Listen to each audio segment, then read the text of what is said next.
హైదరాబాద్ లోని ఇందిరా పార్క్ వద్ద బీసీజేఏసీ ఆందోళన చేపట్టింది. అన్ని రాజకీయ పార్టీలను కలుపుకొని ధర్మ పోరాట దీక్షకు దిగింది.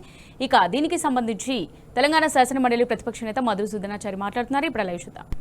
రకాలైనటువంటి పందాలతో ఈ ఉద్యమాన్ని ఒకవైపు కింది స్థాయికి క్షేత్రస్థాయిలో కూడా బలమైనటువంటి పునాదులతో దీన్ని నిర్మాణం చేయాల్సినటువంటి అవసరం ఉంది.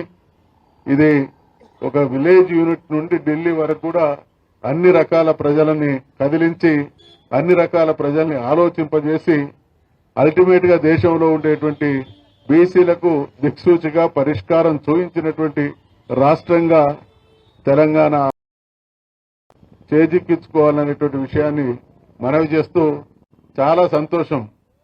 ఇక్కడ హైదరాబాద్ లో ఈ ధర్నా జరుగుతున్నటువంటి సందర్భంగా నేను వరంగల్ జిల్లాలో 2 చోట్ల కూడా ఇదే కార్యక్రమంలో పాల్గొని కాస్త లేట్ గా ఇక్కడికి రావడం జరిగింది అనంటే ప్రజలు చూస్తూ మౌన ప్రేక్షక పాత్ర వహించడానికి సిద్ధంగా లేరు.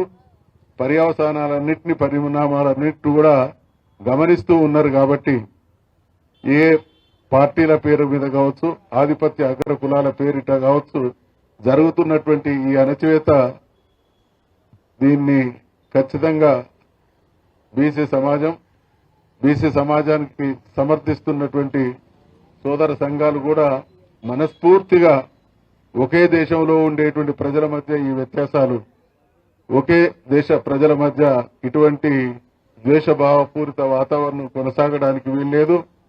దేశం ఒక శక్తిగా ఉండాలి, అందరూ ఒకటే అనేటువంటి భావన రావాలి అనంటే అందరూ కూడా సామాజికంగా, ఆర్థికంగా, రాజకీయంగా సమాన అవకాశాలు దక్కినప్పుడే అది సాధ్యమవుతుంది. కాబట్టి నిన్నటి వరకు మనకంటే కూడా చాలా అన్యాయాల పాలైనటువంటి వాళ్ళందరూ కూడా ఇటువంటి పోరాటాల ద్వారా న్యాయం చేసుకున్న తర్వాత మన పోరాటాన్ని కూడా సమర్థించేటువంటి గొప్ప మనసుతో మరి ఇక్కడ ఉండేటువంటి సమాజంలో, తెలంగాణ సమాజంలో గాని భారతదేశంలో గాని 90% ఉన్నటువంటి ప్రజలందరూ కూడా మా అందరి సమస్య ఈ సమస్య అనేటువంటి రీతిగా ఏ స్పందన అయితే వస్తా ఉన్నదో అది 10% ఉన్నటువంటి ఆధిపత్య కులాలు, అగ్రకులాలు కనుక గ్రహించి సహేతుకమైనటువంటి నిర్ణయం తీసుకోకపోతే పరిస్థితులు చేయిజారుతాయనేటువంటి విషయాన్ని హెచ్చరిస్తూ ఖచ్చితంగా ఒక బీసీ బిడ్డగా బీసీ సమాజం